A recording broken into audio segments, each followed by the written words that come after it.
नमस्ते दोस्तों, क्या आपने कभी सोचा है कि जो म्यूचुअल फंड आपने चुन रखा है वह आपके पैसों को बढ़ा पा रहा है या फिर उसका ज़्यादातर हिस्सा फीस और चार्जेस में ही ख़त्म हो रहे हैं?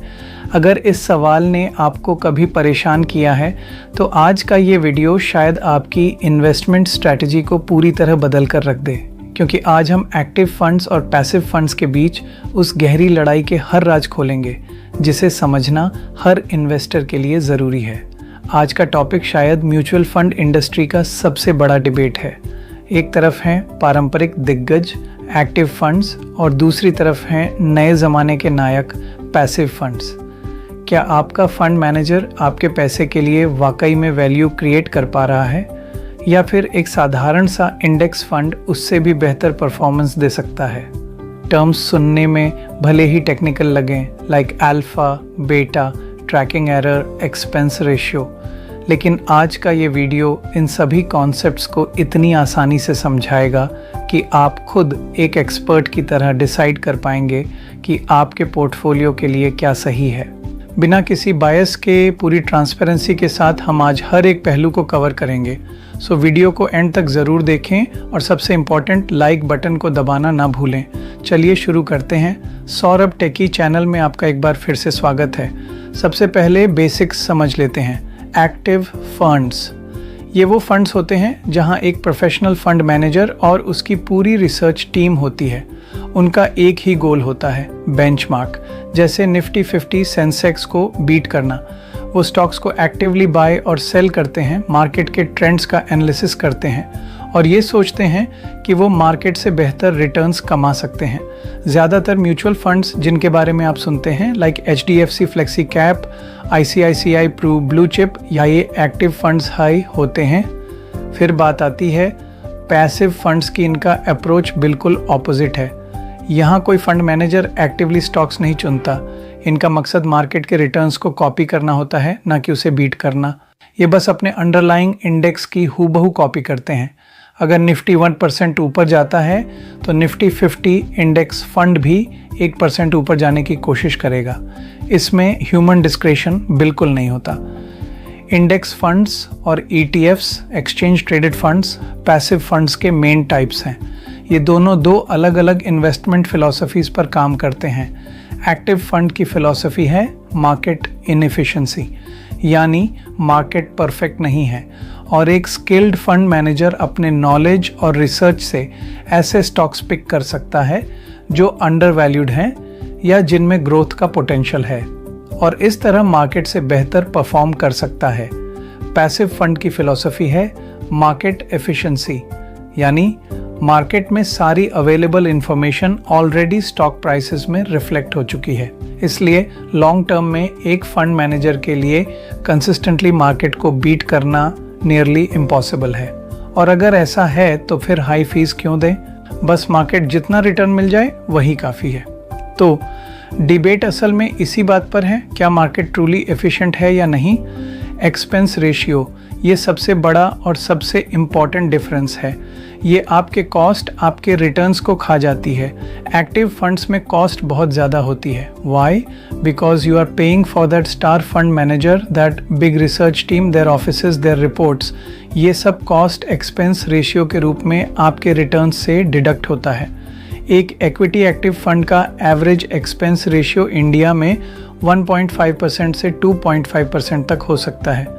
पैसिव फंड्स में कॉस्ट एक्सट्रीमली लो होती है।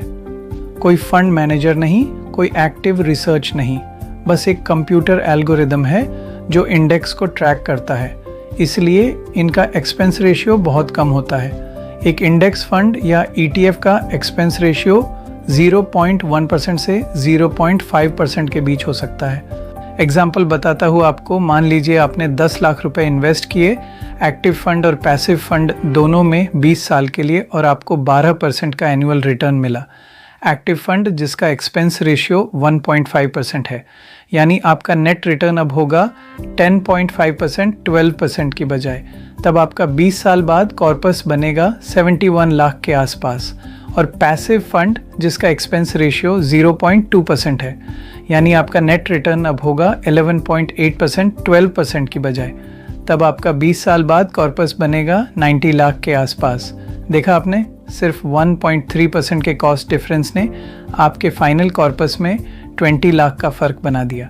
यही कंपाउंडिंग का जादू और एक्सपेंस रेशियो कॉस्ट का भूत है। अब सबसे इम्पॉर्टेंट सवाल, परफॉर्मेंस किसकी बेहतर है? एक्टिव फंड्स का टारगेट होता है अल्फा जनरेट करना।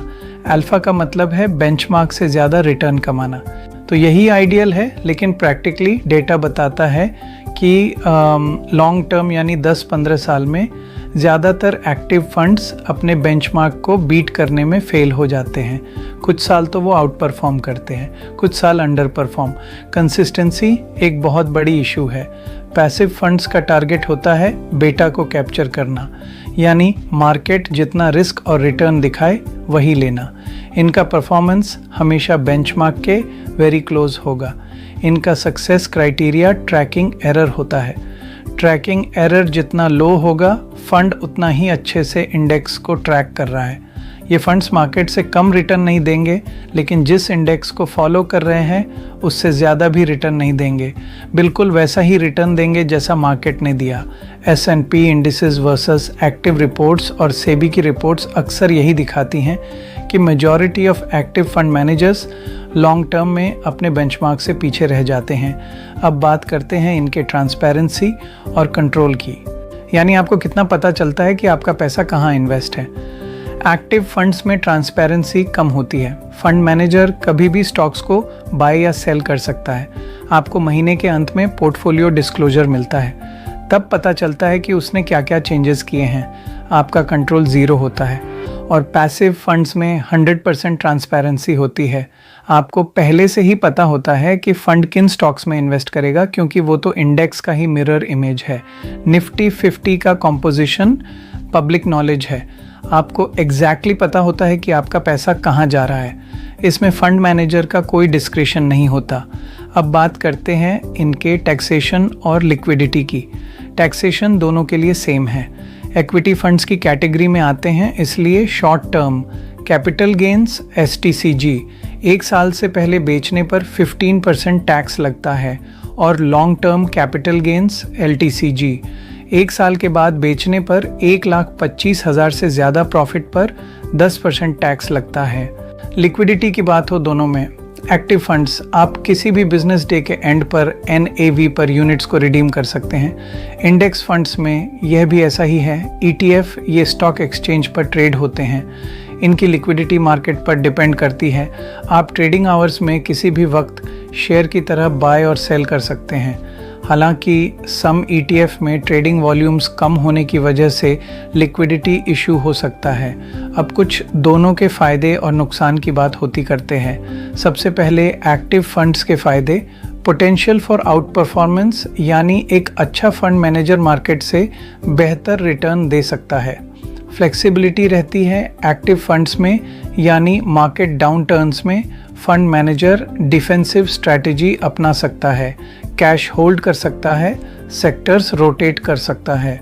वाइड वैरायटी रहती है एक्टिव फंड्स में, यानी किसी भी sectoral funds, thematic funds, flexi cap funds पर बेट लगा सकते हैं। एक्टिव फंड्स के नुकसान की बात आए तो सबसे पहले हाई कॉस्ट होते हैं। रिस्क ऑफ अंडर परफॉर्मेंस रहता है, यानी ज़्यादातर फंड्स बेंचमार्क से पीछे रह जाते हैं लॉन्ग टर्म में। फंड मैनेजर रिस्क होता है, यानी फंड का परफॉर्मेंस फंड मैनेजर की स्किल पर डिपेंड करता है। अगर मैनेजर कंपनी छोड़ दे तो फंड का परफॉर्मेंस चेंज हो सकता है। लैक ऑफ ट्रांसपेरेंसी रहती है एक्टिव फंड्स में। अब बात करते हैं पैसिव फंड्स के फ़ायदों की। वेरी लो कॉस्ट होते हैं पैसिव फंड्स, ये सबसे बड़ा एडवांटेज है। कंसिस्टेंसी की बात आए तो आपको मार्केट एवरेज रिटर्न मिलने की गारंटी है। हाई ट्रांसपेरेंसी रहती है पैसिव फंड्स में। डाइवर्सिफिकेशन सही रहती है पैसिव फंड्स में, यानी एक ही फंड में पूरे इंडेक्स के स्टॉक्स मिल जाते हैं। पैसिव फंड्स में नो फंड मैनेजर रिस्क होता है। पैसिव फंड्स के नुकसान की बात आए तो no chance of outperformance, यानी आप मार्केट से ज़्यादा रिटर्न कमा ही नहीं सकते। फोर्स्ड इन्वेस्टिंग रहती है इसमें, यानी अगर इंडेक्स में कोई ओवर वैल्यूड स्टॉक है तो भी पैसिव फंड को उसे खरीदना ही पड़ेगा। कोई डिफेंसिव मूव नहीं है, लिमिटेड ऑप्शंस होते हैं इसमें, यानी अभी भी इंडिया में एक्टिव फंड्स की तुलना में पैसिव ऑप्शंस कम हैं। ट्रैकिंग एरर की वजह से कभी कभी रिटर्न्स कम हो सकते हैं। पैसिव फंड्स में ट्रैकिंग एरर वह अंतर है जो फंड के रिटर्न और उसके बेंचमार्क इंडेक्स जैसे निफ्टी या सेंसेक्स के रिटर्न के बीच होता है। इसका मतलब है कि पैसिव फंड का परफॉर्मेंस अपने टारगेट इंडेक्स से कितना मेल खाता है या उससे अलग है।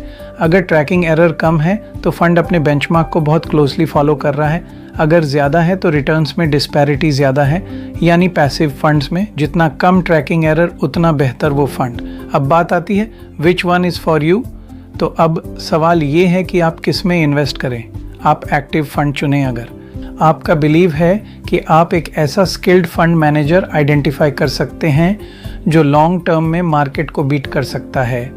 आप स्पेसिफिक सेक्टर्स या थीम्स जैसे बैंकिंग, इंफ्रास्ट्रक्चर, कंजम्पशन में इन्वेस्ट करना चाहते हैं। आप मार्केट साइकिल्स के हिसाब से एक्टिव मैनेजमेंट में भरोसा रखते हैं। आप हायर कॉस्ट पे करने के लिए तैयार हैं, हायर रिटर्न्स की पॉसिबिलिटी के लिए। आप passive fund, index fund, ETF चुनें अगर आप मानते हैं कि लॉन्ग टर्म में कॉस्ट मैटर्स मोस्ट और majority of active managers under perform करते हैं। आप सिंप्लिसिटी और ट्रांसपेरेंसी पसंद करते हैं। आप मार्केट एवरेज रिटर्न से ही खुश हैं। आप एक कोर पोर्टफोलियो बनाना चाहते हैं जो ब्रॉड मार्केट को कैप्चर करे। आप एक बिगिनर इन्वेस्टर हैं और फंड मैनेजर सिलेक्शन का हेडेक नहीं चाहते। ये सब मानते हैं तो आप पैसिव फंड्स में ही इन्वेस्ट करें। मोस्ट इम्पॉर्टेंट टिप आपके लिए एक्सपर्ट्स की सलाह है कि आप एक core and satellite approach use कर सकते हैं। आपके पोर्टफोलियो का core 70% low cost passive funds में हो जो मार्केट रिटर्न्स दें, और satellite portion 30% carefully chosen active funds में हो जो आउट परफॉर्मेंस का पोटेंशियल रखते हो। This way you get the best of both worlds. तो दोस्तों, आज हमने एक्टिव और पैसिव फंड्स के हर पहलू को डिटेल में समझा। दोनों के अपने अपने एडवांटेजेस और डिसएडवांटेजेस हैं। कोई सिंगल राइट आंसर नहीं है। ये आपके ओन बिलीफ, रिस्क एपिटाइट और इन्वेस्टमेंट फिलॉसफी पर डिपेंड करता है। आप किसे प्रेफर करते हैं, एक्टिव या पैसिव? कमेंट्स में ज़रूर बताएं। अगर आपको ये वीडियो हेल्पफुल लगी हो तो लाइक ज़रूर करें, शेयर करें अपने दोस्तों के साथ जो इन्वेस्ट करते हैं, और हमारे चैनल को सब्सक्राइब कर लें क्योंकि हम ऐसे ही फाइनेंशियल नॉलेज के वीडियोस लाते रहते हैं। अगले वीडियो में हम किसी और इंटरेस्टिंग टॉपिक पर बात करेंगे। Till then, invest wisely, stay informed. जय हिंद।